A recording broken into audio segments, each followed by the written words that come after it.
esta presentación le hemos llamado Nuevos Crecimientos Urbanos, Ecología, Diseño y Tecnología, que son las tres claves que desde hace una década nos tiene entretenidos, nos tiene investigando y, afortunadamente, desarrollando proyectos reales construidos, como algún vídeo que voy a mostrar en estos 25 o 30 minutos. Animo a Álvaro Sánchez, que si está conectado, a que me ayude en cualquier momento de la presentación a incidir sobre cualquiera de los aspectos. Nosotros somos un equipo como EDEA somos casi 50 personas. Dentro de City Thinking, que es el equipo que yo dirijo y que está focalizado en esta cuestión, somos menos, somos en torno a 20. Álvaro es una pieza importante y es el BIM experto de nuestro equipo. Y el origen de todo nuestro trabajo es cuando vimos esta foto en 2010. Una foto que decía que el crecimiento urbano, como ha comentado Ignacia, acababa de llegar a mudar a las personas, a la población, al 50% de la población a las ciudades, pero que acababa de empezar ese movimiento en realidad. Porque en los próximos 50 años o 40, de 2010 a 2050, se espera y se está cumpliendo que otro 25% de la población pase a las ciudades. Y eso no ha pasado nunca en la historia. Nunca en la historia, en 40 años, las ciudades han tenido que crecer tanto. Estos son los polos donde se va a dar el crecimiento. Y después de ver este mapa, y durante los últimos años, especialmente hace un año, apareció este titular en un informe del World Bank, en el que ya no es solo que las ciudades van a crecer, sino que han dimensionado el número de viviendas asequibles, abordables, que hace falta construir diariamente en los próximos 30 años para llegar a cumplir con la demanda de esa población que se cambia a las ciudades. Entonces ya no es solo el crecimiento de nuestras ciudades, cómo las extendemos, cómo hacemos ciudades nuevas o ciudades más grandes, sino cómo facilitamos la construcción de vivienda, que es el gran challenge, el gran desafío que tienen las ciudades, que tienen los agentes públicos y privados. Y de hecho, si estas cifras las traducís en necesidad de inversión, todos comprenderemos por qué hay tanto interés por de las grandes compañías, incluido Google, que como sabéis estaba desarrollando Master Plan compitiendo con equipos como los nuestros, porque el volumen de negocio es inimaginable en trillones de dólares americanos. General Electric tiene una división de ciudades, ABB tiene una división de ciudades, Siemens, Intel. Todo el mundo está apostando por posicionarse en este negocio. Ahora, ¿cómo hacemos crecer las ciudades para no dejar imágenes como la de la pantalla otra vez en la memoria de nuestros conciudadanos? Nosotros pensamos que hoy, y esto es una foto de un proyecto en Hamburgo, esto que veíamos antes del crecimiento no es solo para el hemisferio sur, también se da en el hemisferio norte de menor medida, pero hay ciudades tan desarrolladas como Hamburgo que están creciendo en desarrollos perimetrales a los cascos de manera muy intensa, y son tantas las variables, son tantas las ecuaciones que habría que resolver para encontrar la solución óptima al diseño urbano y al diseño de las viviendas y de los equipamientos y de la infraestructura que va a ocupar esos suelos, que cuesta mucho hacerlo con técnicas tradicionales. Y aquí es donde nosotros empezamos a pensar, gracias a un proyecto que nos adjudicamos en Moscú y donde nos permitieron imaginar soluciones nuevas. Lo traigo aquí simplemente, luego contaré el final del proyecto, voy a contar solo el inicio. Podría pasar en cualquier ciudad grande de las que hemos visto, en una ciudad india, en una ciudad china, está pasando en ciudades de Pakistán, está pasando en ciudades de Sudamérica y está pasando en ciudades de Norteamérica.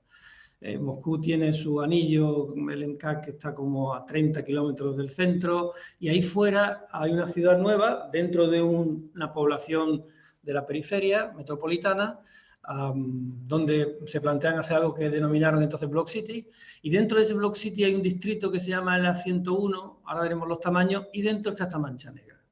Bueno, esta mancha negra son entre 150 y 200 hectáreas, 1,5 millones, 2 millones de metros, donde se plantean construir 180.000 habitaciones para 180.000 personas, y donde nos enfrentamos al reto de, la pregunta era cómo ordenamos esta ciudad y cómo facilitamos la construcción de vivienda estandarizada.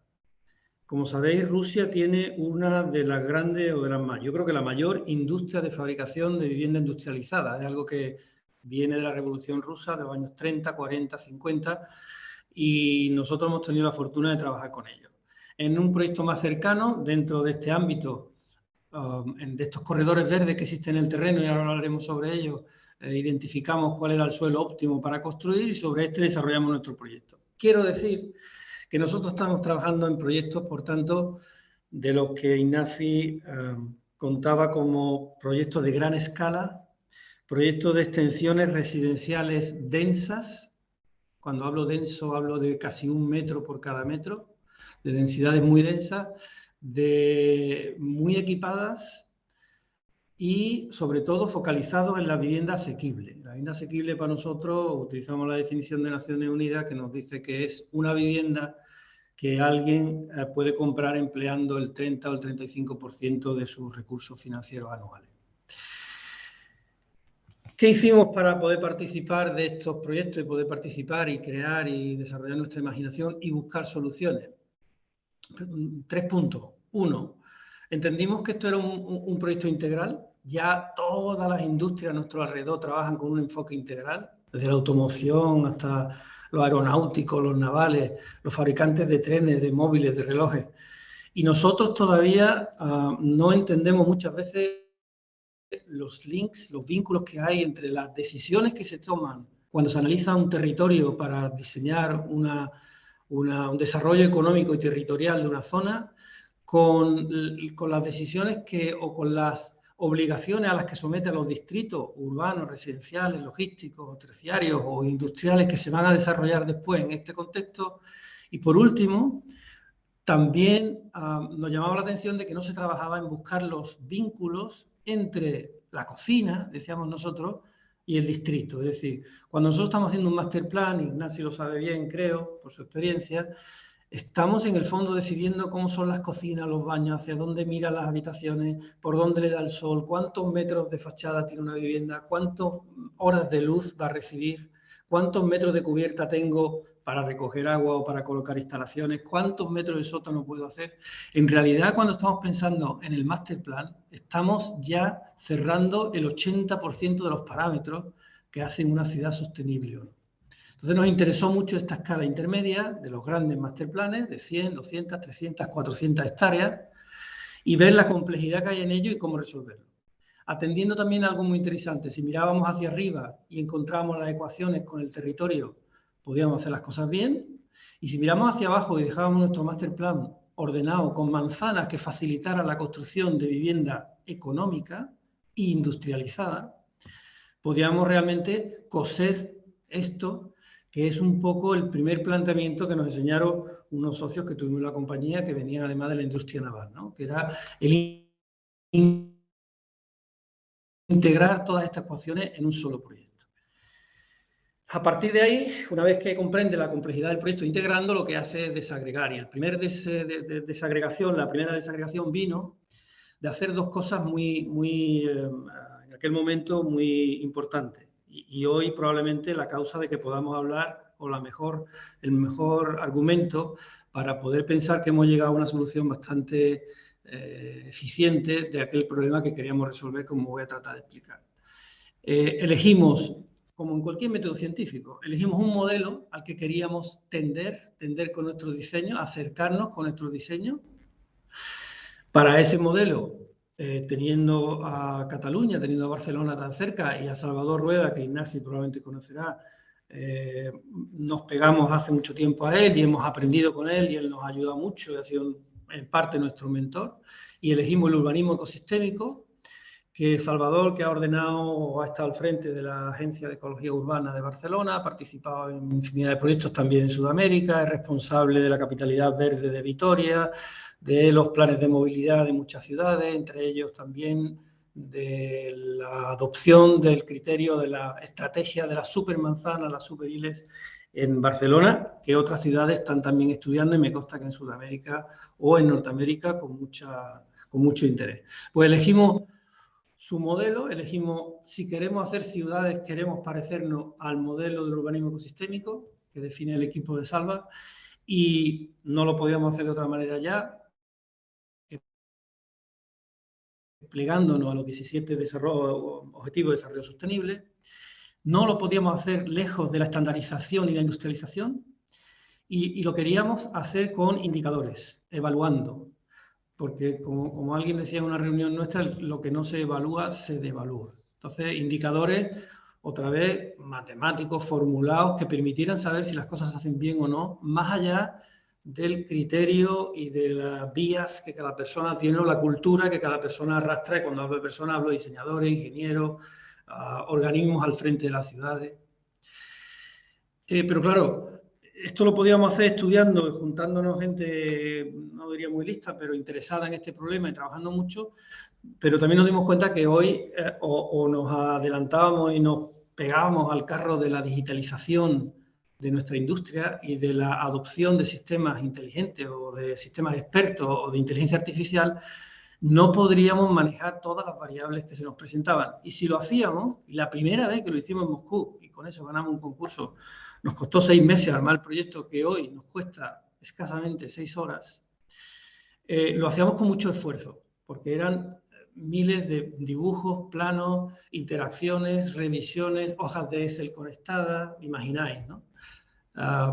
Para al final arrojar una manta de datos que había que estructurar con la integración de herramientas. Así que nos propusimos, esto fue más tarde, eso fue en 2015, nos propusimos desarrollar nuestra propia herramienta, al menos de uso interno. Con la llegada de la pandemia nos aceleramos y nos dimos cuenta que era un momento también bonito de tratar de sacarla al exterior, lo cual vamos a hacer próximamente en septiembre, y ya tenemos alguna página construida, algún vídeo que podéis ver de cómo funciona la herramienta, e incluso la herramienta la tenemos abierta en el ordenador si hiciera falta hoy. Pero el sistema experto nos va a permitir trabajar en el lenguaje de las cadenas de suministro, de la producción, del diseño o de las plataformas y de las plataformas BIM, como no. En la perspectiva de crear y comparar escenarios que permitan tomar las decisiones, esto es muy importante. Nosotros siempre decimos que somos unos mediadores generalmente entre los dos promotores que tenemos en todos nuestros proyectos, que son normalmente hasta ahora son proyectos público-privados, donde interviene la ciudad y a través de licitación o de acuerdos de algún tipo intervienen desde entidades financieras privadas hasta desarrolladores o promotores de conjuntos residenciales de este tipo, de gran escala, privados. Y queríamos ayudarle a entender y a que hablaran con simpleza el mismo lenguaje a la hora de tomar las decisiones críticas, para mejorar, por supuesto, las cuestiones de coste o de planificación y de eficiencia. Armamos esta estrategia y la centramos, ahora sí, en 3 elementos. Ya no es estratégico, ahora son 3 elementos que yo voy a explicar. Uno es, apoyamos nuestro diseño en un catálogo inédito de elementos estandarizados, de elementos reusables. El reuso del diseño, que era una ciencia que creo que en la Escuela de Arquitectura todavía no la enseñan, pero que tiene 2 focos muy importantes de desarrollo, uno en Singapur y otro en las ciudades nórdicas de Copenhague y Malmö, donde 2 universidades han desarrollado en los últimos 30 años una estrategia muy importante de reuso del diseño para la industria. Es algo que nos apasiona y que sabemos además que es la única manera de mejorar el diseño. Esto es un discurso complejo a veces en los foros de arquitectura, porque el arquitecto yo creo que estamos estructurados para buscar la oportunidad de hacer un proyecto que nos distinga. Y se nos olvida que la repetición del proceso y la vigilancia del proceso desde arriba y la mejora de algo que ya existe una vez te lleva generalmente a un progreso mucho más seriado y sobre todo mucho más posible para gente que no es divina, que no es aquellos arquitectos escogidos que sabemos que cada vez que hacen un proyecto nuevo hacen una maravilla. Somos muchos los que no tenemos esa habilidad y nosotros hemos encontrado esta mejora, esta manera de mejorar todas nuestras acciones trabajando con la estandarización. Catálogo inédito significa que no es repetible para muchas localizaciones o para muchos clientes, pero que en la mayoría de sus elementos sí son repetibles, son adaptables, parametrizables. No podemos decir que las calles de Moscú sean igual que las calles de Bogotá o las calles de Santo Domingo o las calles de Madrid, pero si la herramienta es inteligente y distingue lo que ocurre en una calle de 60 metros en Moscú y por qué tiene que tener 60 metros, o por qué en Barcelona tienen 45, la herramienta es capaz de trabajar con una y con otra y la geometría la adapta y te ayuda a generar este elemento, este catálogo inédito de elementos. La segunda parte sería un sistema experto, es una herramienta paramétrica en principio, que ahora hemos terminado con el equipo de Microsoft y que os enseñaré, y que nos ayuda a todo este catálogo de elementos complejos. Hablo de estandarización a nivel de arquitectura, pero también a nivel de urbanismo. Ahora veréis que lo dividimos en dos familias. Hablo de calles, secciones de viarios, de infraestructura, de conducciones por diferentes viarios de rango Tier 1, Tier 2, Tier 3, de 3 escalas. Estandarizamos y escalamos las zonas verdes. Estandarizamos, escalamos y jerarquizamos absolutamente toda la movilidad, la iluminación, la capa vegetal. Y manejar esto solo lo podíamos hacer con la ayuda del ordenador. Y por último, cuando el proyecto de Moscú arrancó y finalmente en nuestra experiencia en los 2 últimos años, y aquí es donde Álvaro ha estado muy activo con nosotros, es en convertir la herramienta en una plataforma BIM que permita que una vez que has tomado las decisiones en la escala urbana, territorial, urbana y arquitectónica, el proceso de construcción de los proyectos, de elaboración de los proyectos sea muy rápido cuando trabajas con soluciones estandarizadas. Tanto que casi a un golpe de clic puedas pasar de una configuración en una herramienta que nosotros cuando tenemos que explicar lo que es, decimos la última parte, esta parte plataforma BIM, que configuramos manzana de vivienda casi como se configuran muebles de IKEA, de cocina, y que cuando uno dispara el presupuesto del mueble de IKEA de cocina solo porque hemos puesto unos módulos y unas tapas y unos cajones que están estandarizados, el presupuesto tarda unos 10 segundos en salir del ordenador y el error es cero. Cero es cero. Bueno, pues nosotros estamos trabajando con la fábrica rusa, y lo vais a ver ahora, en conseguir que ese error sea cero cuando estamos proyectando 1 millón de metros cuadrados, como este año que acaba de terminar, en abril de este año, para estas fábricas que están trabajando exclusivamente en Rusia. Nuestro cliente en Rusia fabrica unas 3.000 viviendas en su fábrica al año. No sé los volúmenes, en Brasil sé que son mayores en algunos promotores y en Londres también, pero en España no hay ningún promotor que consiga terminar 3.000 viviendas al año. Y este solo en su fábrica de Moscú construye 3.000. ¿Cómo hemos hecho esto? Aterrizando un poco más. Lo primero, el catálogo inédito. Aquí veis arriba unos esquemas, no podía traer mucha más información, donde hablamos de la estandarización de todos los eventos urbanos, hablamos de lo que es un distrito frente a un sector, la división del distrito son los sectores, la división de los sectores son los supermanzanas, la división de las supermanzanas son las manzanas. Esto tiene algo de fractal. Como ha dicho Ignacio, yo estudio matemáticas, tengo cierta pasión por los números, sobre todo veo ecuaciones en cualquier dibujo. Y pasa lo mismo un poco con los diarios, es decir, los diarios principales tienen unas características y se pueden asimilar y se pueden identificar en cualquier ordenación. Los de segundo nivel están para otras funciones y son tan importantes como los primeros, tienen menos dimensión y menos infraestructura. Y los de tercer nivel, pues en función de cómo los ordenamos, nos sirven para atender a las manzanas y para trasladar al ciudadano hasta la puerta de su casa, mientras que el resto está más vinculado a transportes públicos y el resto más vinculado a otros flujos de energía, de materia, transporte, residuos. Lo mismo pasa un poco con las viviendas. Nosotros reducimos el universo de las viviendas en 3 tipos, o hacemos manzanas cerradas o semiabiertas o abiertas, o hacemos bloques abiertos, o hacemos bloques en altura. Cuando uno está diseñando 250 hectáreas para un total de 20.000 metros, de 20.000 viviendas, perdón, con entornos de 1,5 millones hasta 2,5 millones de metros cuadrados, con cierta celeridad, porque la angustia de todos nuestros clientes es que la demanda es tan alta que estas 20.000 viviendas se consumen en 4 o 5 años en un distrito. Es producción masiva de viviendas. Y se trata de hacerla con calidad, se trata de hacerla bien, pero hay que hacerla rápido. Entonces, simplificamos a esta escala, luego veréis que no, que entramos en la parte del diseño básico de ejecución y de la estandarización con los sistemas constructivos y terminamos haciendo el BIM de las fábricas. En esta primera fase trabajamos con este catálogo de elementos urbanos y buscando conseguir una enorme diversidad de tipos de manzana, como veis un poco, o tipos de ordenaciones, como veis en el dibujo de la derecha. Voy a andar un poco más rápido, si no, no llegaré, aunque creo que estoy en la mitad.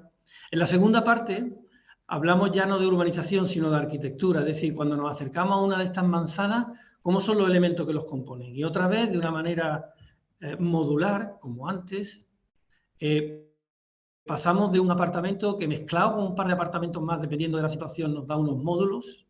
Estos módulos nos permiten construir secciones de edificio o cajas de escalera, como decimos aquí, con 2, 3, 4 viviendas agrupadas en torno a una escalera y agrupando varios de estos edificios en torno, varios de estas secciones, en torno a una manzana, pues construiremos una manzana.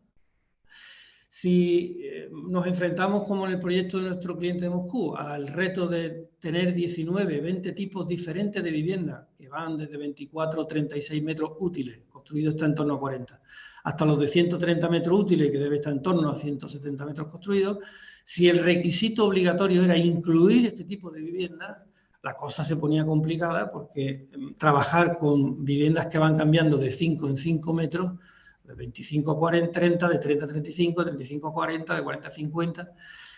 Fue complicado y es complicado, pero conseguimos entender cómo con módulos y agrupándolos en secciones y las secciones en edificios nos daba una diversidad enorme para poder construir la manzana, la urbanización, la supermanzana o el bloque que en cada momento hiciera falta. El sistema experto que nos ayuda a trabajar en esta escala parte de identificar en un solar cuáles son los valores naturales. Nos pareció muy importante trabajar así. Si no podíamos hacer un sistema experto que partiera de un terreno donde no hay nada, porque no existe el terreno donde no hay nada. Siempre hay en este caso había un corredor verde-azul que unía norte con sur prácticamente. Hay una fábrica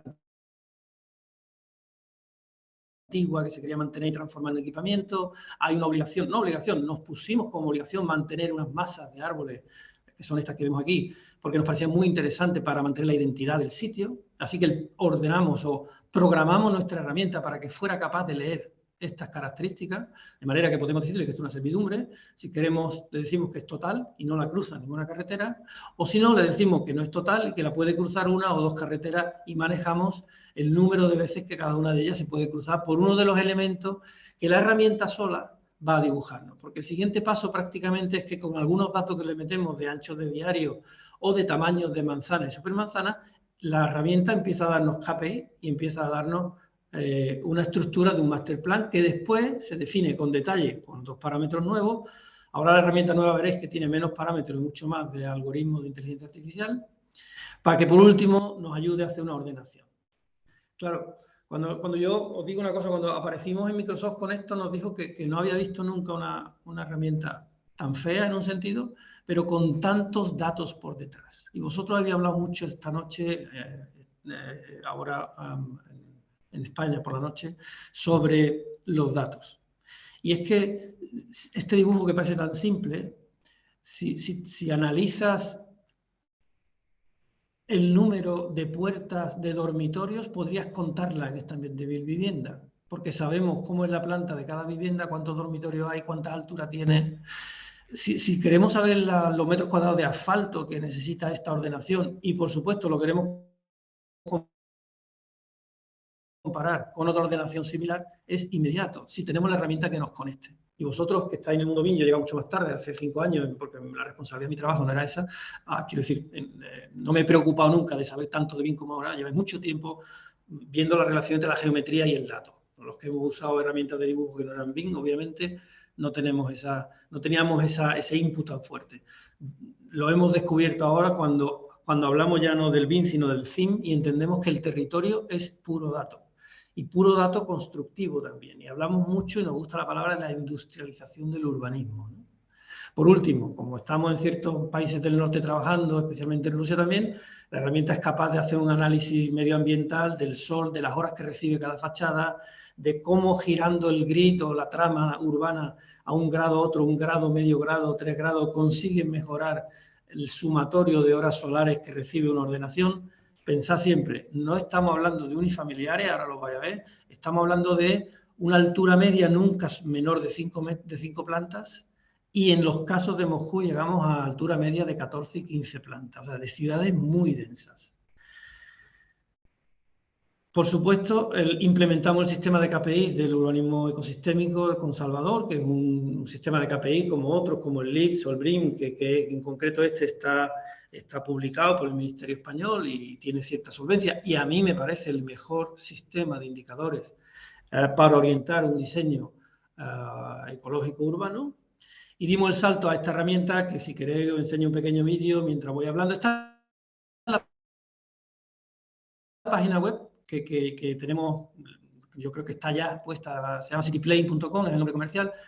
Describe un poco la herramienta, describe cómo configura la trama urbana, describe cuál es la orientación natural en el diseño y en los datos, y describe un poco la intención de ahorrar dinero y tiempo y trabajar en un ambiente colaborativo. Por cierto, cualquiera que quiera ser un beta tester, estamos encantados. Y la herramienta, como veis, lo vais a ver ahora aquí, si lo pongo en grande, todo esto y le damos aquí. La herramienta trabaja en distritos urbanos residenciales basado en la estandarización, y vais a ver que a partir de ese plano donde hemos identificado, este es el plano más importante para mí, porque a veces también en algunos foros nos dicen que si vamos a matar al arquitecto, que si no queremos trabajar con los arquitectos y los robots nos van a sustituir. Pero yo creo que no, que ni de broma. Lo que tenemos que, o nosotros estamos focalizados, por ejemplo, en esto, en entender que estas líneas tienen una carga de visión increíble. Es decir, tomar esta decisión de mantener este bosque o el laguito, mantener esto como un corredor verde para una ciudad, hablo también, pero como diseñador, mantener la antigua fábrica, obligar a un equipamiento en esta esquina, son decisiones muy importantes que tomadas en el minuto 1 te pueden dar un resultado, tomadas bien, bueno, tomadas mal, mal. ¿Qué es lo importante? Que tengamos una herramienta que si cambiamos algunos de estos datos en el minuto 100, sea muy rápido volver a conseguir entender cómo ha cambiado mi escenario. Vuelvo un poco atrás, porque os explicaré un poco que a partir de aquí, la herramienta, con alguna definición, que es algo que nos encontramos siempre en las ciudades, desafortunadamente no tenemos implementado el contexto, pero estos son los puntos donde estábamos obligados a pegarnos con la ciudad, los puntos 1, 2 y 3, otro dato que suele aparecer en todas estas ordenaciones. A partir de ahí configuramos los equipamientos con los diferentes colores que veis aquí sencillos, les damos unos datos de edificabilidad y la herramienta empieza a generar diseños diferentes en función de los parámetros que tú das o en función de las funciones que tú quieres que cumpla. Veréis después que pasa por un filtro de KPI, de indicadores. Aquí estáis viendo diferentes pruebas. Se pueden comparar, obviamente, escenarios uno contra otro en tiempo real con una base de datos, no sé, serían millones de datos los que tenemos, y esto es un poco el esquema de los diferentes KPI a los que podemos llegar simplemente evaluando características. En concreto tenemos 15 implementados, evaluando 15 de los 60 casi que maneja el urbanismo ecosistémico, 15 que en esta fase son significativos, y por supuesto, y cómo no, si tenemos clara la geometría, tenemos claro el precio, solo tenemos que meterle una base de datos. Por no aburriros mucho, aquí debe estar la herramienta. Aquí estaba jugando antes de veros con una capa de KPI. Podemos irnos, lo tenemos, si le quitamos la capa de KPI y le decimos que lo pongas 3D, esta sería la herramienta. Estoy trabajando en tiempo real, esto ya no es vídeo. Aquí podemos hacer, fijaos, tanto que la ciudad está definida, y si lo viéramos en el editor, y ahora carga otra vez toda la geometría, podemos parametrizar en 3 escalones las diferentes cosas que estáis viendo aquí. Pero si por alguna razón decidiéramos hacer que este viario no fuera tan recto porque no nos gusta y decidimos de pronto, pues no sé, variarlo hacia este lado, con todos los parámetros que tiene almacenado, la máquina acaba de reordenar, manteniendo las edificaciones, manteniendo el porcentaje de edificios abiertos y cerrados, manteniéndote las órdenes de localización de los equipamientos. Pero si variáramos el punto de conexión, ahora me está diciendo que no estoy cumpliendo alguna de las órdenes que le di, como era que no cruzara la línea de la parcela amarilla, con lo cual debo desplazarlo al sur. Aquí estoy tocando la línea roja, que también está prohibido tocar. Bueno, pues ahora lo he descuajaringado un poco y en algún momento funcionará otra vez. No sé si me lo tengo que llevar para que no me toque allí. Me está diciendo que los supersectores son demasiado pequeños, demasiado grandes y debería reducirlo. No me entretengo más con esto y vuelvo a la presentación, escapándome de aquí y volviendo a la pantalla de inicio. Para terminar con una parte que os va a ser más familiar también, seguramente, esto es nosotros siempre decimos que esto es una herramienta conceptual. Esto es cuando hacemos como diseñamos el barrio en cuanto a la capacidad, a la forma de vida, al lifestyle, a la infraestructura, a las prestaciones que va a tener quien vive allí, a los circuitos naturales que queramos mantener, a cómo integramos esta movilidad que vemos en pantalla con la movilidad del contexto. El siguiente paso que queremos hacer es poner un simulador de tráfico conectado al tráfico de la ciudad. Pero después llega la segunda etapa, que es cómo construimos las viviendas o cómo a partir del diseño lanzamos una plataforma que nos permita acelerar la fabricación de esas viviendas. Cuando acabamos el proyecto de Rusia, que os he enseñado, bueno, no lo he contado, ahora os lo voy a contar, nos dimos cuenta de que el reto de la fábrica era reducir el número de elementos constructivos. Y aceleramos con ello una investigación para, con algunos expertos en estandarización, encontrar que con solo 350 elementos constructivos podíamos hacer el 1.000.000 de metros cuadrados, que luego enseñaré, de las viviendas que hemos diseñado este año con esta plataforma de diseño. Si eso era así, el reto de Álvaro fue cómo dibujamos las viviendas a partir de 350 elementos constructivos y no a través de muros, de forjados o de otro tipo de elementos y de familias que vosotros conocéis. Si Álvaro quiere explicar esto un poco, casi da para otra conferencia como esta, me parece. Con lo cual, lo único que os voy a enseñar es este vídeo, otra vez, pero ahora trabajamos así, es decir, que ahora en la misma herramienta donde hemos configurado las manzanas, metemos el contexto de lo que hay alrededor. Vamos a trabajar en el diseño de esta manzana aquí dentro, en este vídeo que dura 1 minuto y medio. Dibujamos el contorno de la manzana que queremos operar sobre ella. Ya nos hemos separado del diseño que nos dio la máquina. La máquina Plain Concept nos dio un diseño conceptual con una altura media, con una edificabilidad, con un número de viviendas determinado en esta parcela, pero ahora como arquitectos vamos a diseñarla usando los elementos prediseñados que tiene nuestro cliente, que está aquí a la izquierda, y con estos elementos que son varias secciones de edificio norte-sur, otras este-oeste, otras de esquina y otras de 90 grados, configuramos cada una de las manzanas. Esta es la parte que yo digo cuando lo simplifico, que se parece a la configuración de un mueble de cocina. Si entendemos que estos esquemas representan en torno a 8 viviendas por planta, con todos sus MEP y todas sus estructuras dibujadas y todos sus elementos constructivos, entenderemos que cuando yo acabo este dibujo, con la ayuda del equipo de Álvaro, somos capaces de con un solo botón lanzar el BIM de esta manzana, que es lo que fascinó realmente a nuestro cliente ruso de la fábrica. Es decir, que una vez que yo termino esta operación, que no ha terminado ahora, vaya a ver cuando termina, que es cuando cumplo los requisitos de diseño de mi cliente, que me dice, ojo, esto que estoy tecleando ahora, que veis aquí, es el product mix que yo necesito.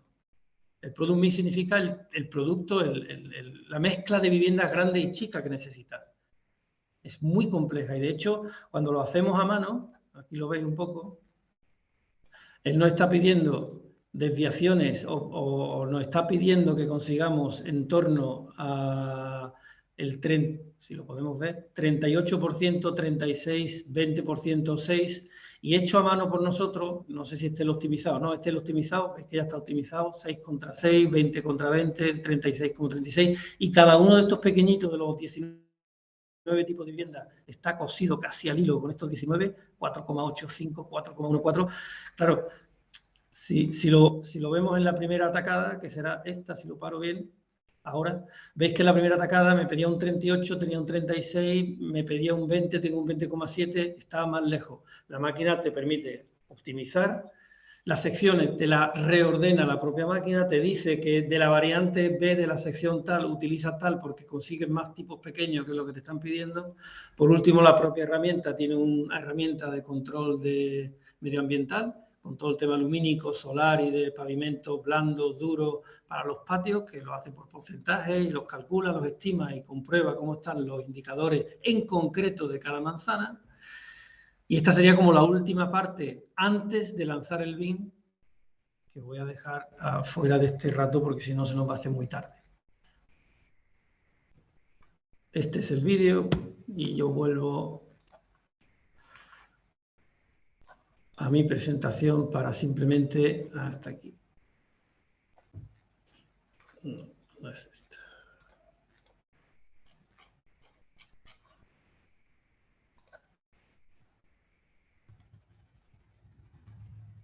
Volvemos rápidamente a donde estábamos. Aquí, el vídeo. Y bueno, esto es el resultado en papel de la plataforma, la PDA que habéis visto, con estos 19 tipos de viviendas, con estas construcciones basadas en elementos modulares. Aquí, estos son los proyectos que hemos entregado con el equipo de Álvaro desde abril de este año hasta abril del año anterior. Empezó en la pandemia precisamente, es casi 1 millón de metros cuadrados.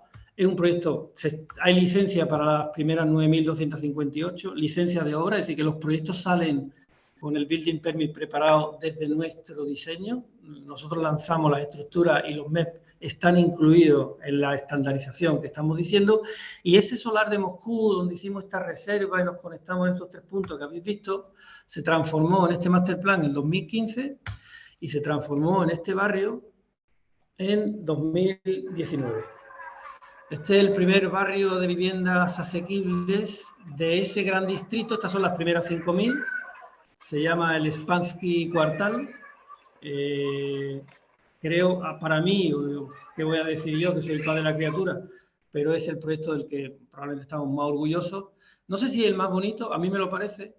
No me importa que se reconozcan ciertos elementos de la industria y de la estandarización. Creo que cuando uno comprende el esfuerzo que hay detrás de ingeniería, no solo por parte de nuestra, sino por parte de los propios rusos y de los consultores y de la ciudad, que apostó por creerse que se podía sacar el coche del entorno de las viviendas y hacer supermanzanas en Moscú, pues nos deja muy contentos ver que no solo no hemos cambiado el planeta, pero igual le hemos dado un arañazo y sobre todo hay casi 5.000 familias muy, muy felices y mira, nos han dedicado hasta un Quijote en la plaza principal. Y aquí termino y perdonad que corra y que haya sido quizá poco claro en mi explicación, pero siempre tengo tantas cosas que contar que no sé cómo reducirlas. Muchas gracias, Ignasi, y también a Leonardo por su brillante presentación.